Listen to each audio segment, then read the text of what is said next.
بسم الله الرحمن الرحيم. الحمد لله رب العالمين حمد الشاكرين.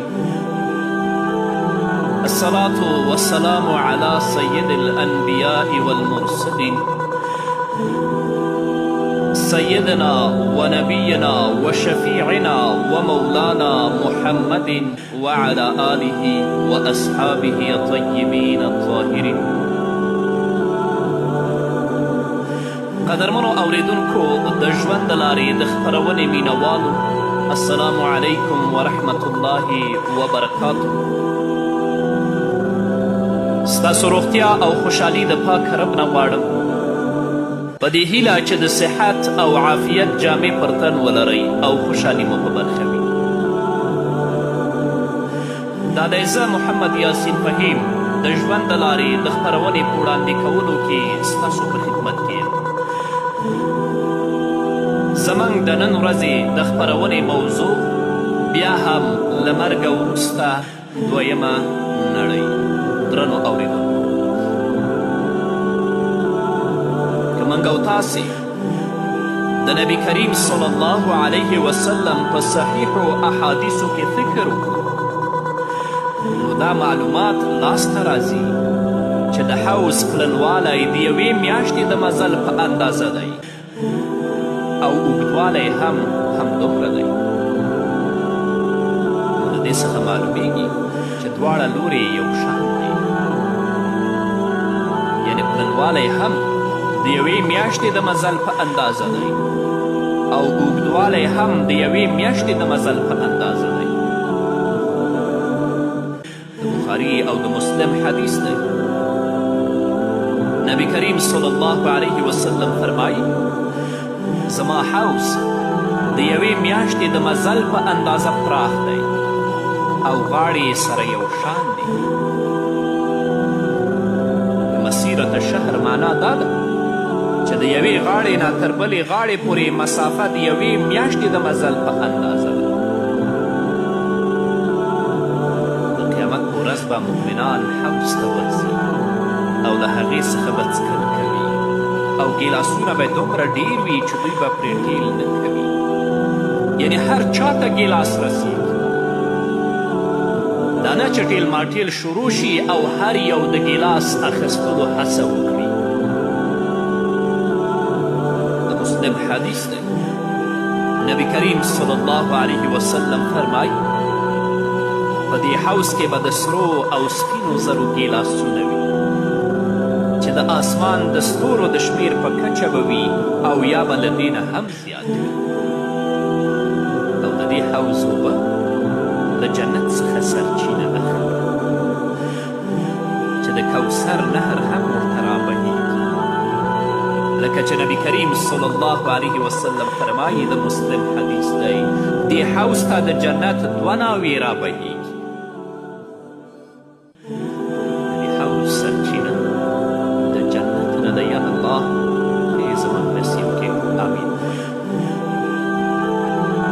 حوض اوبه له نورو اوبو نه ډېرې خوږې او مزیدارې دي او دا څه ناشنا خبره نه ده، ځکه چې دا له جنت څخه رابهیږي. د مسلم حدیث دی. نبی کریم صلی الله علیه وسلم د حوض د اوبو په اړه فرمایي چې دا اوبه له شیدو څخه ډېرې سپینې او له شهدو څخه ډېرې خوږې او دې ته د جنت دوه ناوې رابهیږي چې یوه د سرو زرو ده او بله د سپینو زرو ده. همدارنګه د مسلم بل حدیث دی. نبی کریم صلی الله علیه وسلم فرمایي بوی یې له مشکو ډېر خوشبویه او جګونه یې د آسمان د ستورو په څېر دي. که غواړئ چې الله رب العزت د دې اوبو نه تاسو مستفید کړي، راځئ په دنیا کې د الله رب العزت د حکمونو پابند شئ، د الله رب العزت د اوامرو پابند شئ او د کومو څیزونو نه چې الله او د هغه رسول منع کړي د هغو نه ځان وساتئ.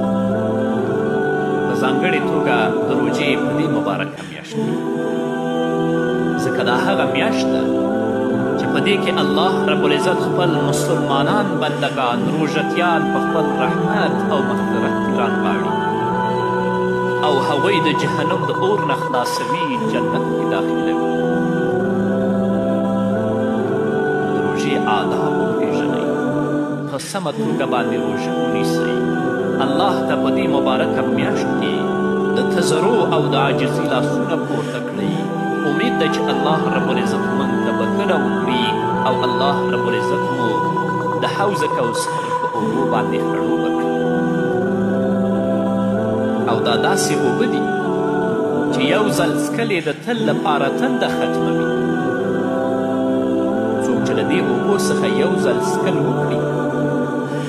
نو څکونکی به دومره خوند او مزه محسوسه کړي چې تنده به ختمه شي او بیا به هیڅکله تږی نه شي. مسلم حدیث دی. نبی کریم صلی الله علیه وسلم فرمایي په دې حوض کې د آسمان د ستورو د شمیر په کچه ګیلاسونه دي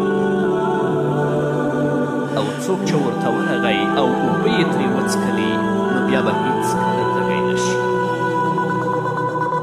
ځکه دا اوبه دومره خوندورې او دومره مزناکې دي چې یو ځل چا ترې وڅښلې نو هغه به دومره خوند او مزه محسوسه کړي چې تنده به ختمه شي او بیا به هیڅکله تږی نه شي. دې حوض ته به په لومړي سر کې څوک ورځي، څوک به ترې وڅښي. زموږ د پیغمبر صلی الله علیه وسلم حوض الله تعالی د هغه لپاره عزت ګرځولی دی او دا ځکه چې زموږ رب د کرم او د جود څښتن دی او زموږ پیغمبر صلی الله علیه وسلم د اکرام او د احسان وړ دی.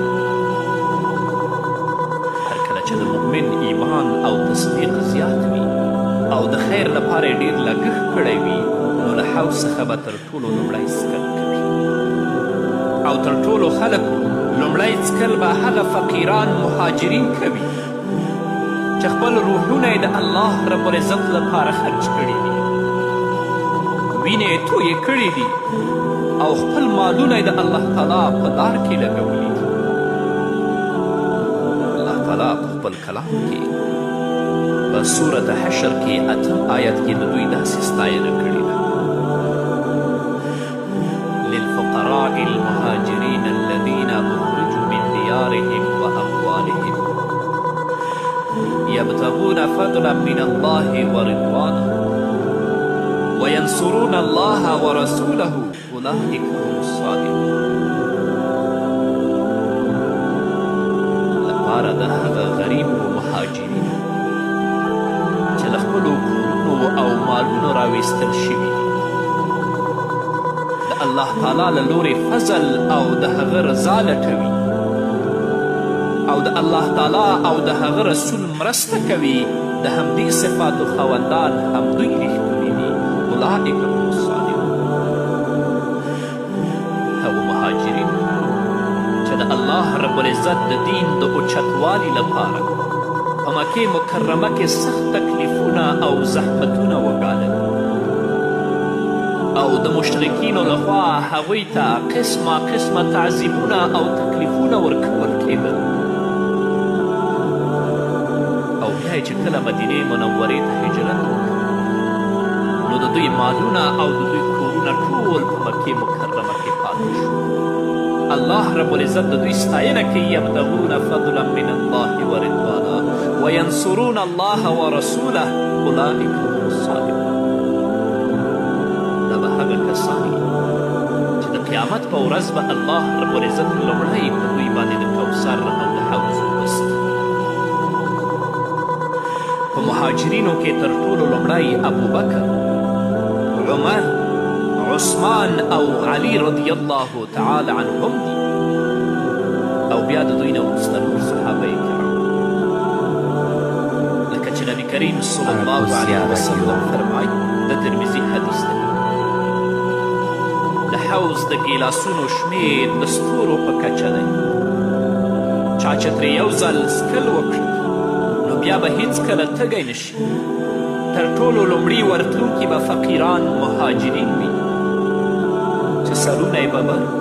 جامې خرنې له مالداره او نازولو ښځو سره یې نکاح نه ده کړې او نه ورته د مشري کورونه خلاص شوي یعنې هغه غریب مهاجرین چې د الله تعالی لپاره یې مزې پرېښودې او خپل رب ته متوجه شو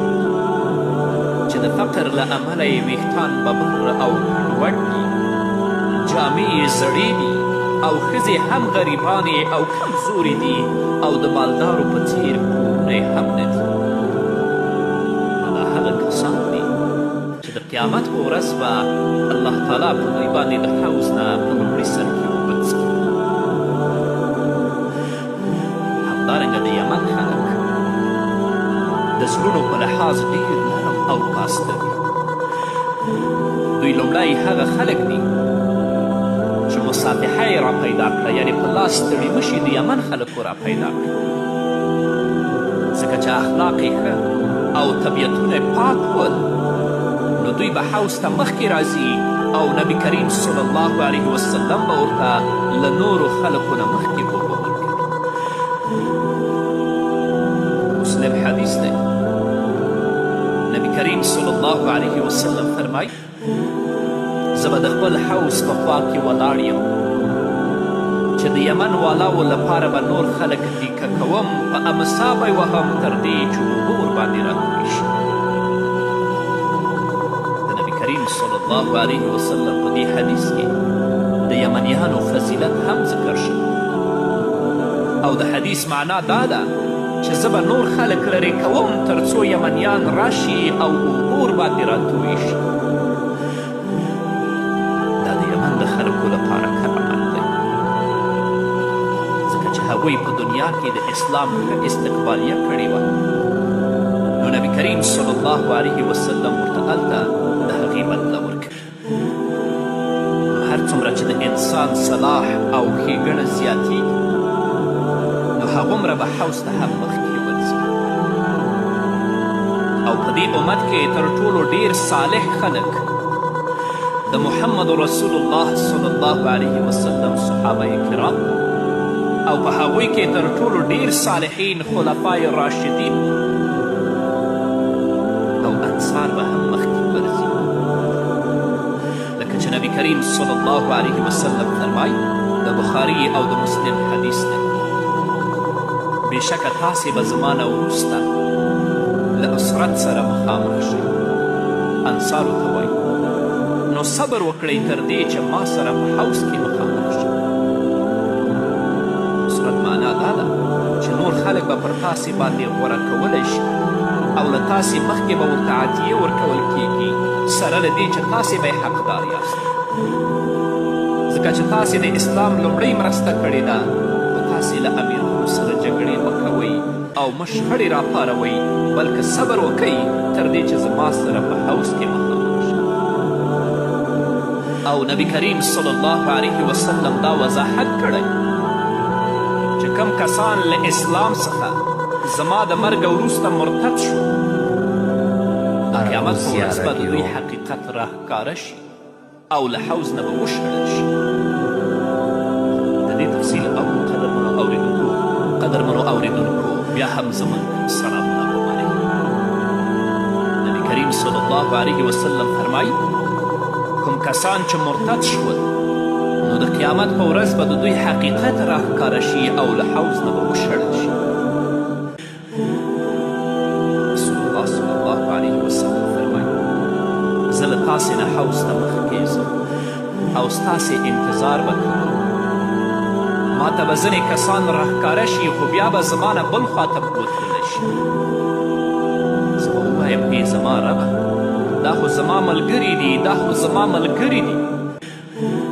راته به ویل شي ته نه پوهیږې چې دوی له تا نه وروسته څه را پیدا کړي نو اکثره محدثین محققین د دې حدیث نه هغه کسان اخلي چې هغوی د نبي کریم صلی الله علیه وسلم په دین کې نوي شیان را پیدا کړل یعنې مبتدعین او بدعتیان شو مبتدعین او بدعتیان دې په دې باندې پوه شي چې دوی د قیامت په ورځ د حوض د اوبو نه محرومه دي هلته به ورځي چې نبي کریم صلی الله علیه وسلم وګوري د الله رب العزت له طرفه به دوی شړل کیږي. نبی کریم صلی الله علیه وسلم به آواز کوي چې دا زما ملګري دي، دا زما ملګري دي، خو د الله رب العزت له طرفه به ورته ویل کیږي ته نه پوهیږي چې دوی له تا نه وروسته څه را پیدا کړي، یعنې په دین کې کم نوي نوي شیان را پیدا کړي ول او هغو ته د دین او د مذهب رنګ ورکړی. د مبتدعینو او د بدعتیانو او د هغوی پلویانو لپاره د نبی کریم صلی الله علیه وسلم همدا حدیث کفایت کوي چې دوی بدعت پرېږدي او د قرآن او د سنت پابند شي. او د بخاري په بل روایت کې راځي چې دوی ستا تر مرګ وروسته مرتد شوي دي او په شا تللي دي. او زموږ د پیغمبر صلی الله علیه وسلم حوض یوازې د هغه د امتیانو لپاره دی. د هر پیغمبر لپاره به د قیامت په ورځ کې یو حوض وي چې د هغه پیغمبر امت به ترې څښل کوي، اوبه به ترې څښي. او نبی کریم صلی الله علیه وسلم د دې خبر ورکړی چې د هغه حوض یوازې د هغه د امت لپاره دی او نور به ترې څښل نشي کولی، بلکې هر امت به د خپل پیغمبر د حوض نه څښل کوي. د مسلم حدیث دی، نبی کریم صلی الله علیه وسلم فرمایي زما امت به زما حوض ته راشي او زه به ترې نور خلک داسې شړم لکه چې د اوښانو یو چوپان د نورو خلکو اوښان شړي. صحابه و کرامو وفرمیل د الله رسوله ته یې پېژنې؟ نبی کریم صلی الله علیه وسلم وفرمیل هو، تاسې داسې نښې لرئ چې نور امتونه یې نه لري. تاسې به زما خواته په داسې حال کې راشئ چې د اوداسه له امله به ستاسې لاسونه، ستاسې پښې او ستاسې مخونه سپین وي، ځلیږي به او په تاسې کې به یوه ډله زما نه واړول شي او راوبه نه رسیږي. کله چې دا ډله زما نه واړول شي او ما ته راونه رسیږي نو زه به ووایم ای زما ربه دا زما ملګري دي. نو یو ملایک به راته ځواب راکړي وبه وایي آیا ته پوهیږې چې دوی له تا نه وروسته څه را پیدا کړي، یعنې کم شیان یې را پیدا کړي ول او هغوی ته د دین او د مذهب رنګ ورکړی. الله اکبر، ډېره سخته ده. هغه کسان چې د خپلو شخصي ګټو لپاره او د خپلو منافعو لپاره په دین کې نوي شیان را پیدا کوي او هغو ته د دین رنګ ورکوي، او حال دا چې هغو لپاره په قرآن کې اصل نشته، د نبی کریم صلی الله علیه وسلم په احادیثو کې اصل نشته. دا کار صحابو نه دی کړی، تابعینو نه دی کړی، تبع تابعینو نه دی کړی، ائمو نه دی کړی، خو دا یې دین ګڼي او هغه ته دین وایي. داسې کسان به الله رب العزت د کوثر نه شړي، د حوض نه شړي، نه به یې پرېږدي چې هغو ته محمد رسول الله صلی الله علیه وسلم مبتدعینو نور به درته څه ووایم، د دې نه سخته ویره بله کمه ده. بیا هم وخت لرئ، راځئ توبه وباسئ، د الله د حکمونو او د نبی کریم صلی الله علیه وسلم د سنتو په رڼا کې ژوند تېر کړئ، بدعت پرېږدئ، خرافات پرېږدئ. د امام ابو حنیفه رحمه الله عقیده د قرآن او د سنت عقیده ده. تاسې رواجونه راټول کړي، خرافات هم راټول کړي، منسوبوي امام ابو حنیفه رحمه الله ته، او حال دا چې د امام ابو حنیفه عقیده دا شی نه ده لکه څنګه چې تاسې ورته منسوب. د امام ابو حنیفه رحمه الله د عقیدې صحیح ترجمانان هغه د دارالعلوم دیوبند اکابرین او علما دي. بریلویت او خرافات کله هم د امام ابو حنیفه رحمه الله عقیده نشي کېدلی. د نبي کریم صلی الله علیه وسلم دا حدیث د دې خبرې تایید کوي چې له حوض نه به منافقین او مبتدعین شړل کیږي، او هغه کسان به هم شړل کیږي چې په پټه کافر او په ښکاره مسلمانان دي. ځکه دې خلکو به له نبي کریم صلی الله علیه وسلم سره ناسته پاسته کوله. نو نبي کریم صلی الله علیه وسلم ورته وړاندوینه وکړه چې ستاسې یوه ډله به زما نه د قیامت په ورځ لرې وایستل شي. منافقین د نبي کریم صلی الله علیه وسلم په وخت کې هم وشرمول شو. کله چې احد ته نبي کریم صلی الله علیه وسلم روان شو، نو 300 منافقان د لارې نه ترې بیرته راستانه شو. د مسلم حدیث نبی کریم صلی الله علیه وسلم فرمایي زه به له خپل حوض نه ځینې خلک داسې وشړم لکه نااشنا اوښ چې له اوښانو شړل کیږي، او دا به همدا منافقین او همدا مرتدین او مبتدعین. قیامت په ورځ به امتونه ډېر زیات وي چې شمیر به یوازې الله تعالی ته معلوم وي، ګڼه ګوڼه به هم ډېره وي،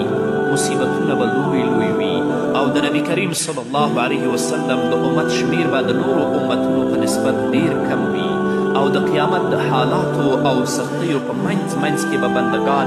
داسې یو چاته اړتیا لري چې زموږ رب ته سپارښت او شفاعت وکړي، نو دغه سپارښتیان به ملایک، پیغمبران، شهیدان او صالحین وي چې تفصیل به انشاءالله په نورو خپرونو کې تاسو ته وړاندې شي. نو القدسیه راډیو دا وه زموږ د نن ورځې خپرونه چې ستاسو درانه حضور ته وړاندې شوه. تر بلې خپرونې پورې چې زه بیا هم ستاسو درانه حضور ته راځم، تاسو ټول په لوی او بښونکي الله سپارم. پاتې ژوند مو نیکمرغه، ښاد، بریالي